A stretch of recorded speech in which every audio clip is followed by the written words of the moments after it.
Una de las partecitas profundas del alma se le llama conciencia. Y la conciencia es como si fuera un juez ahí que Dios puso dentro nuestro para decidir lo que es bueno y lo que es malo. Aquí está clarísimo que yo me tengo que ocupar de las cosas de Dios. Y el Espíritu quiere hacer esto. ¿No le ha pasado que usted en el Espíritu tiene deseos de orar y le cuesta un montón ir a orar? ¿Por qué nos cuesta tanto si sabemos que nos hace tanto bien? Que pensamos que no tenemos tiempo, que tengo que hacer aquello, que tengo que ir para allá. Bueno, después de la noche voy a orar. Y llega la noche y dice, a lo último, ya estás en la cama y no te bajás de la cama, te arrodillas y dices, Señor,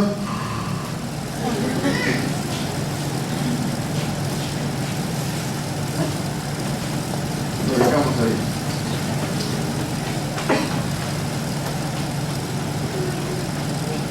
A ver, diga conmigo. Mi cuerpo no tiene vida en sí mismo. La vida está dentro mío, dentro de mi cuerpo. Ese soy yo que vivo adentro. Esto es lo que dice Pablo: aunque esta casita se deshiciere, por dentro yo me renuevo día a día, cada día estoy mejor, dice Pablo. Y fíjense si no es cierto, la casita se va deshaciendo, se nos empiezan a volar las chapas, se nos cae el comedor. No vamos a seguir hablando.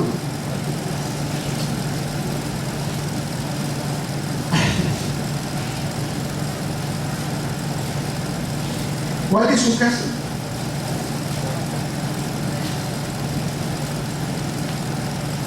Tenemos que entender, hermanos, que el sufrimiento, por ejemplo, que llega a nosotros por alguna causa, la preocupación, también la alegría, la felicidad, es el alma y el espíritu el que experimenta esto, no es el cuerpo. Y el cuerpo se termina enfermando cuando el alma y el espíritu se enferman. La sanidad mía espiritual es la sanidad de mi cuerpo. La mayoría de las enfermedades nacen por un problema psicosomático, porque el alma no funciona bien.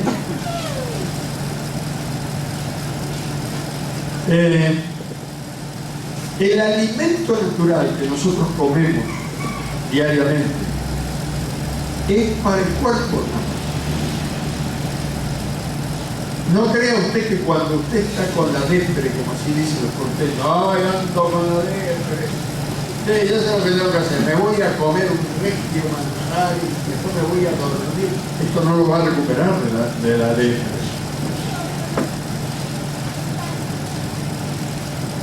Cuando usted va al médico y le hacen un análisis, si usted, casi siempre no entendemos los análisis, por eso viene cerrado, porque uno lee ahí nococito, lipocito, todas cosas raras, todos los cositos. Pero de pronto hay cosas que usted entiende, dice hierro, tanto, calcio, tanto, fósforo, tanto, potasio, tanto, glucosa, tanto. Todo eso está en la tierra. ¿Se dan cuenta? El hierro, el calcio, el fósforo, el potasio, el agua, la glucosa, todo eso está en la tierra y está en nuestros cuerpos. Por eso después usted, si no está comiendo bien, lo mandan a un nutricionista y el nutricionista dice, coma de esto, que a usted le falta calcio. Explicaba un día un hermano esto y dice, ¿por qué no comemos tierra?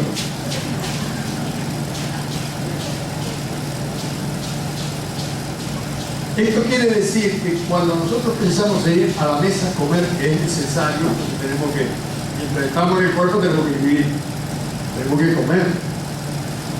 Pero una cosa es vivir para comer y otra cosa es comer para vivir. Porque hay gente que vive comiendo, ¿no? No, no me quiero meter ahí. Ahora, nuestra alma y nuestro espíritu necesita comer, necesita alimento, porque nuestra alma y nuestro espíritu está a semejanza de Dios. Dice la Biblia que la palabra de Dios es el alimento para nuestra alma, porque la palabra de Dios es espíritu y es vida. Por eso, cuando usted viene a la casa del Señor y no conoce nada y escucha un mensaje por primera vez, se aburre como loco, porque su alma está media seca y no sabe comer. Pero cuando usted ya viene conociendo al Señor y su alma tiene vida por el Espíritu de Dios, usted se sienta ahí para escuchar un mensaje y come y se siente mal. ¿Por qué? Porque se alimenta adentro. Cuando hablamos entre los hermanos y hablamos cosas espirituales, nos edificamos, dice la Biblia. No es que usted crece en el cuerpo o que se engorda. No, en el alma. Cuando se junta con un hermano, por eso dice, Pablo dice, cuando os reunís, ¿qué tema hablan cuando os reunís? ¿Hay palabras de Dios? ¿Hay alguna canción? ¿Hay un testimonio? No, capaz que están todos hablando de problemas. ¡Ay, el aumento de la casa! Los jubilados se mueren de hambre. Los problemas. Mire, yo estoy tomando ácido acetilsalicílico. ¿Usted? No, yo tomo ácido filofago. Ah, porque... Y nos pasamos los remedios. Y si quiere venir conmigo mañana a la farmacia, ¡ay, le vendría bien! ¿Y usted sabe que así empezó mi tía ahí? Y quedamos en el espíritu así. Los temas no nos dan alimento para el alma. El tema es otro. Y llegamos a casa, nos juntamos con la familia y nos empezamos a contar los problemas y nos peleamos como locos. En lugar de decir, ¿cómo te fue con el Señor? No sabía venir en el auto, tuve que parar. Me llenó el Espíritu Santo, solo me hablaron los ojos y paré. No, ¿sabe cómo me fue? El no sé qué de no sé cuánto. Se me cruzó la bicicleta, ¿sabe a dónde lo mandé? El patrón que me dijo esto, ¿verdad? Me llamó a la que, ¿quién? Tu madre. ¡Mi madre!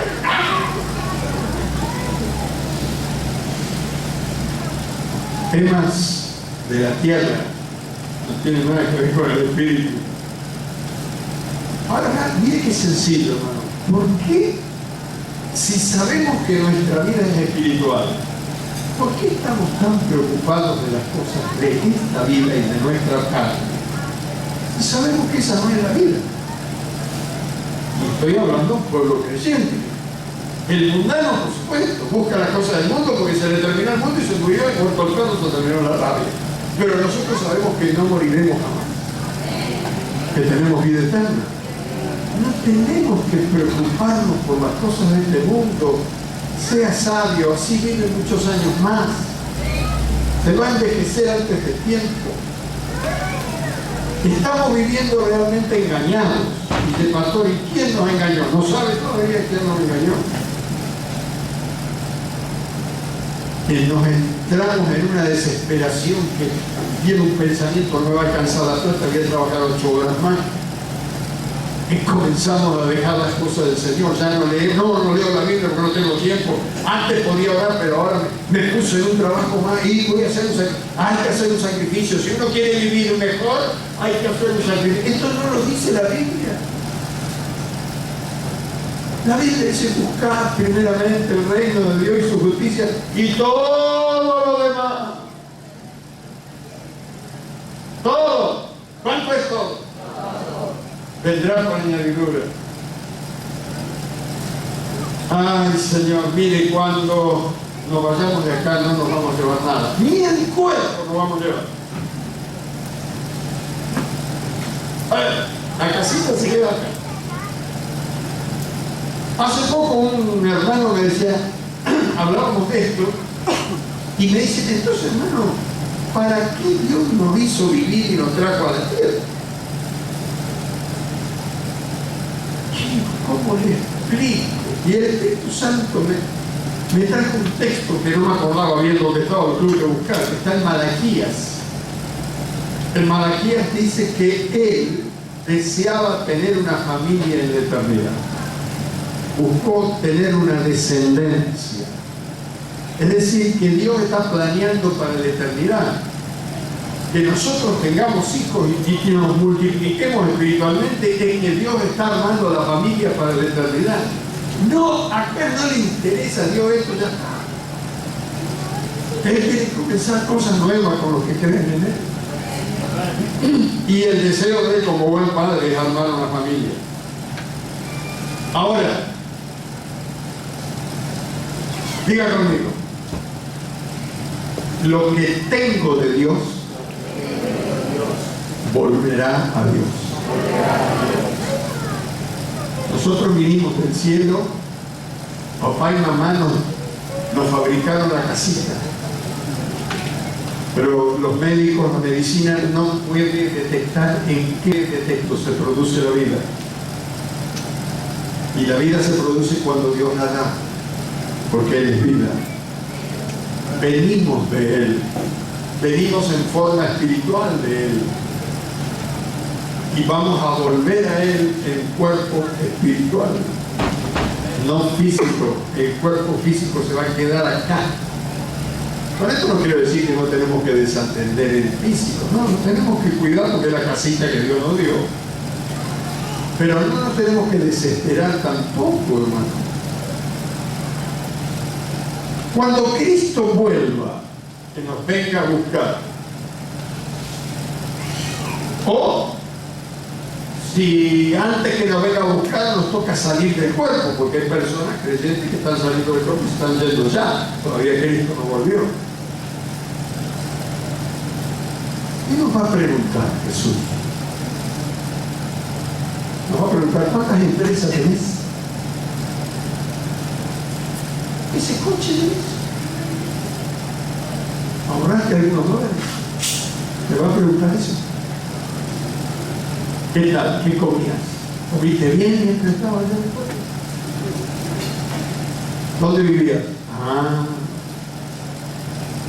Así me decía un hermano, dice, si el Señor viene, yo me acabo de comprar un coche, hermano, ¿el coche qué va a pasar? Y estaba en un instituto nocturno, no era cualquier hermano. Le dije, a donde usted va, hermano, no necesita coche, quédese tranquilo. No, yo estaba nuevito. Y bueno, lo va a manejar anticristo o algún demonio. ¿Qué se tranquilo? No se preocupe. Pero hay gente que tiene una idea, dice, claro, cuando el Señor Jesucristo venga, cuando venga para Barrio Norte va a venir a buscarnos en limusina. Y cuando viene a buscarnos del sur, viene en Sulky. Imagínense dónde tiene la cabeza, pero ¿cuál es nuestra principal función? Dios quiere tener una gran familia. Por eso cuando decimos tenemos que trabajar para Él, mire, lo primero que no tenemos que perder jamás es la comunión con Dios. Porque cuando el cristiano pierde la comunión, la relación diaria, personal, cuando uno no convive con Dios, usted se levanta a la mañana y dice, Señor, gracias por este día, he descansado, me has guardado, habla con Dios. Sube al colectivo, va a trabajar y dice, Señor, qué precioso día, te doy gracias. No lo hablamos fuerte porque el que va al lado dice, chofer, vaya para Vieite, porque hay 34 horas. Pero uno tiene la comunión con Dios, va hablando permanentemente con Dios. Antes de salir de casa, Señor, bendíceme en el camino. Dígame a hacer lo que tengo que hacer, ayúdame. Y si hay un alma que por ahí, tráemela que le voy a hablar de ti. No sé, hablamos con Dios. La comunión con Dios no la tenemos que perder. Así no vayamos de ping. Señor, ven conmigo, vamos a jugar al fútbol. Como decía un pastor, dice, yo hablo con Dios cuando me ducho, cuando voy a la ducha, digo, Señor, mientras me lavo por fuera, ¿por qué no me lavas por dentro? Decía. La comunión. La segunda cosa que no tenemos que perder es la visión de multiplicar la familia, porque es para Dios. Yo siempre les dije a ustedes, a mí no me interesan los números en los creyentes, si son 5.000, si son 20.000, si son 30. Me interesa que sean de Dios. Pero por supuesto que me interesa salvar las almas, porque sé que ese es el deseo de papá. Tengo que salvar las almas porque es el deseo de Él. Y Él es nuestro Dios. Y luego luchar por las almas, para defenderlas, para ayudarles a crecer. Es toda una convivencia, una vida, un esfuerzo. Pero mientras nosotros trabajamos para Dios, Dios se ocupa de nosotros. Esto es lo que no nos enseñaron en la escuela. No te lo van a enseñar en una universidad, que si vos te dedicas a Dios, Dios te va a proveer de todo: casa, coche, comida, todo. No te lo van a enseñar, porque está en la Biblia, es el único lugar que está, y es una revelación de Dios para el pueblo. En este mundo te van a enseñar que tenés que laburar, que tenés que juntar la plata, que en lo posible tenés que tener una buena casa, y cuando sos joven y estás soltero, por favor, fíjate con quién te casás, nena. Traeme a alguien que tenga guita, que tenga un estudio, que esté preparado, al muchacho igual. Nada de pegagato.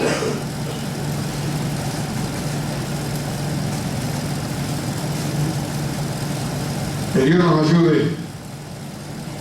¿Sabe lo que dijo Jesús? Yo creo que esto lo hablábamos el otro día con el pastor Máquio. La vida es más que la comida. Por ejemplo, las hermanas ahora están pensando: ¿qué voy a hacer de comer a las 12? Porque los hambrientos de los maridos se sientan a comer. Y usted le dice a su marido: la vida es más que la comida. Sí, pero yo tengo hambre. Y el cuerpo es más que el vestido. ¿Qué quiere decir? Que no te preocupes si tenés un pantalón colorado, uno y uno. Te va a ser más fácil, porque si tenés varios colores vas a ir al ropero y decir: ¿cuál me pongo? Y si tienes uno, te pones uno. Mañana, tarde y noche no tenés tanta preocupación. Es más que el vestido. Es decir, que algunos se visten para atraer a los demás o para impactar a los demás. Pero nosotros nos vestimos para cubrir el cuerpo, nada más, para no estar desnudos. Pero el cuerpo es más que el vestido. ¿Por qué? Porque es la casa del Espíritu y del Espíritu de Dios. Esto lo leí un día que me había puesto a estudiar a un filósofo de los más antiguos, Schopenhauer, y apenas el libro, digo, le falta Cristo nomás. Decía: el hombre no vale por lo que tiene, no vale por lo que representa, el hombre vale por lo que es. En el mundo se piensa diferente. ¿Tenés posesiones? Valés.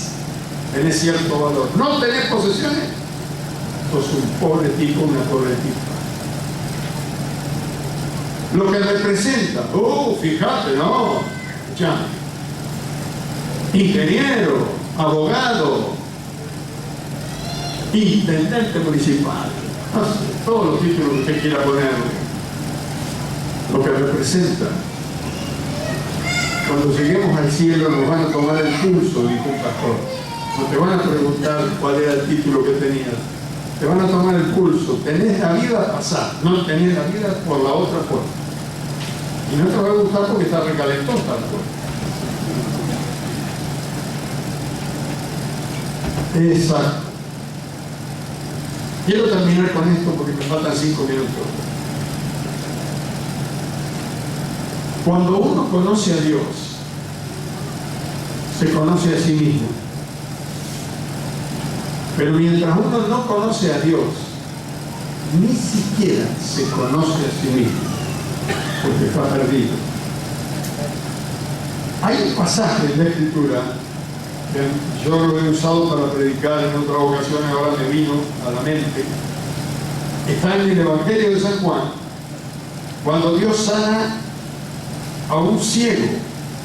Evangelio de San Juan. A un ciego que lo sana untando los ojos con barro y mandándolo a limpiar los ojos al estanque de Siloé, que significa enviado. En San Juan capítulo 9, versículo 35,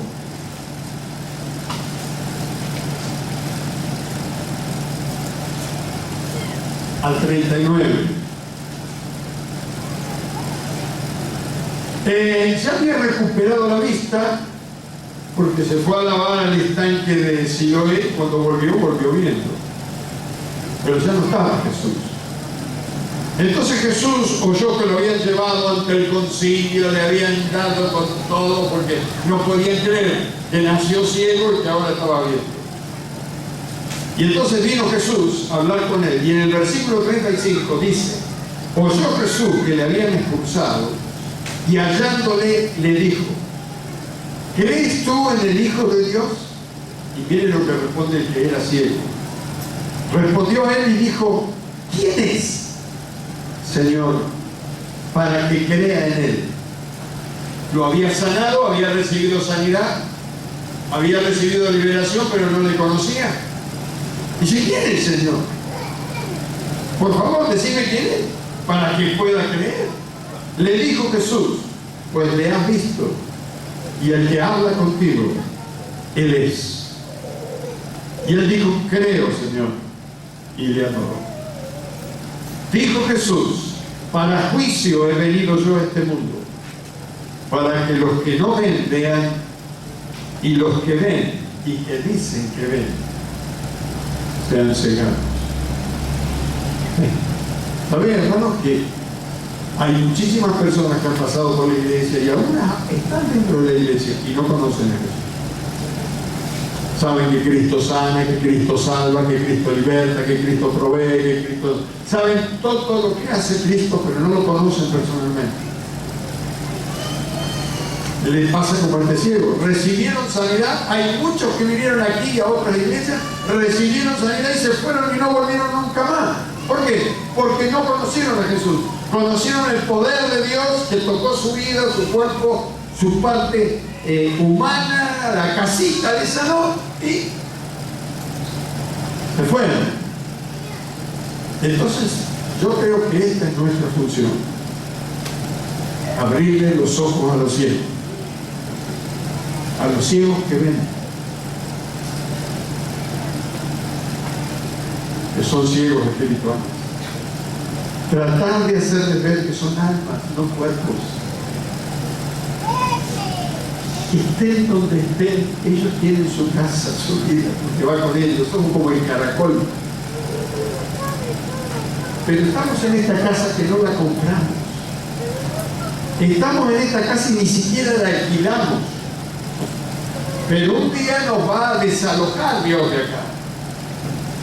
Y cuando nos venga el desalojo tenemos que saber a dónde vamos. En estos días, cuando a las 3 familias que se congregan aquí, son nuestros hermanos, se les quemó la casa y se quedaron sin esta casa y no sabían dónde ir. Así les pasa a una persona cuando Dios la saca del cuerpo y no sabe a dónde va. Esto se lo tenemos que aclarar a la gente. Gracias a Dios que hubo hermanos que hospedaron a nuestros hermanos hasta que vuelvan a conseguir su casa. No quedaron a la deriva. ¿Por qué? Porque hay un Dios en el cielo que los cuida. Pero ¿cuántos están muy tranquilos en su propia casa, preocupados por las cosas del mundo, por el trabajo, por el dinero, luchando con algún pariente loco, con la suegra? No, nuestro trabajo es hacerle ver a la gente que somos seres espirituales, que estamos de paso acá, pero nuestra ciudadanía está con Dios. Tenemos que volver y ayudarles de a poquito a que vayan abriendo los ojos hasta que conozcan a Jesús. Cuando yo todavía no conocía a Jesús, yo era católico, apostólico y romano porque me convenía. Yo iba a la iglesia católica, cantaba en el coro con las monjas, era el niño de las monjas, y tenía en mi mente lo que cantaba. Cantábamos un himno que decía: oh, en Jesús yo creo firmemente que por mi bien estás en el altar, que das tu cuerpo y sangre juntamente al alma fiel en celestial manjar. Yo tenía en mente que Jesús estaba en el altar. Lo cantaba y lo cantaba, me emocionaba. Y que bárbaro, estoy acá y Jesús está en el altar. Pero cuando me iba, Jesús se quedaba en el altar. Y yo me iba sin Cristo. Para que yo pudiera entender que ese Jesús que cantábamos en la iglesia católica, que estaba en el altar, Él quería estar dentro de mí. Pasaron años. Pero gracias a Dios por las personas que Dios puso a mi lado, que me siguió. Y no me dejó. Hasta que un día yo entendí, pude entender quién era Jesús y que yo no era solamente carne. No, yo era un espíritu y un alma que vivía dentro del cuerpo. Vamos a apuntar aquí, vamos a orar. ¿Usted tiene algún vecino? Yo creo que la mayoría. ¿Le hemos hablado de Dios? Tomemos tiempo, busquemos la manera, pongámoslo en oración, sea vecino, amigo, conocido. Pero mire, cuando ponemos a alguien en oración y lo vamos a buscar y tratamos de estar con ellos, terminan conociendo a Jesús. Pero esto necesita tiempo de nosotros. Entonces, cuando el Señor nos desaloje de esta casita y lleguemos a Él, Él no nos va a preguntar qué es lo que hicimos. Él ya sabe lo que hicimos. Las estrellitas de cada alma estarán en nuestra corona. Vamos a orar, porque si no sigo hasta las 2 de la tarde. Padre querido, gracias por el cuerpo que nos diste, en el cual estamos viviendo. Perdónanos si antes de conocerte a ti no tratamos el cuerpo como se tenía que tratar.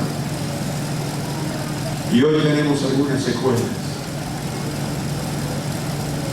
Pero, oh Dios, con la fuerza que está en nuestro cuerpo y la energía de vida que tenemos en nuestra alma y espíritu, ayúdanos para alcanzar a las almas perdidas. Ayúdanos a abrir los ojos a esos ciegos espirituales que solo piensan en las cosas de este mundo, que se desesperan por las cosas de este mundo y no pueden avanzar jamás. Ayúdanos a rescatar las almas de la mentira, a sacarlos de esa mentira que el diablo le ha puesto en el corazón de la mente. Ayúdanos, Señor, a llevar tu luz, porque tú has dicho: nosotros somos la luz del mundo. Y la luz no se puede esconder, la tenemos que encender y bien en alto para que todos vean la luz y puedan caminar por ella. Te rogamos por nuestros vecinos, por nuestros conocidos, por nuestros familiares. Señor, que nos des una oportunidad de irles a hablar. Pero pedimos porque sin ti nada podemos hacer. Nada.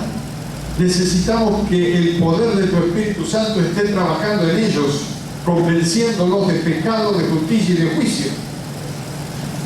Y luego, Señor, iremos nosotros con tu palabra. Y la palabra entrará porque tú ya le has convencido por nuestra oración, por nuestra insistencia de petición. Tú ya le habrás preparado para que yo vaya a predicarle, a testificarle y a llevarlo a una célula o a la iglesia. Danos el gozo de la salvación.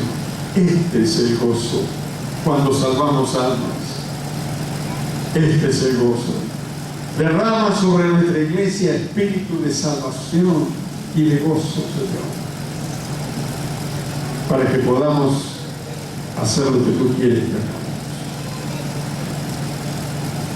En esta mañana quiero pedirte, Padre, por aquellos hermanos que tienen alguna dificultad física, algún problema físico, que tú comiences a sanarlos desde el alma. Sánalos de adentro para afuera, Señor.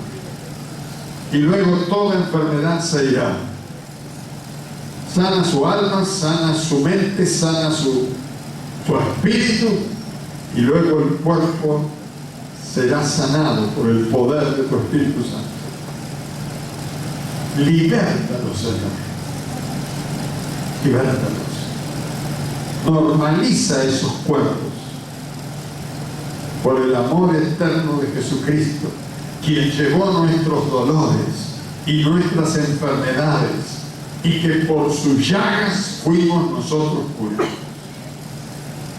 Nos declaramos sanos en el cuerpo, libres en el espíritu y nuevos en el modo de pensar en nuestra alma. En el nombre de Jesús. Amén. Y amén. Amén. ¿Cuántos dicen gloria a Dios? Cada vez que yo predico los hago pensar mucho. Levántese de su asiento, denle un abrazo a su hermano.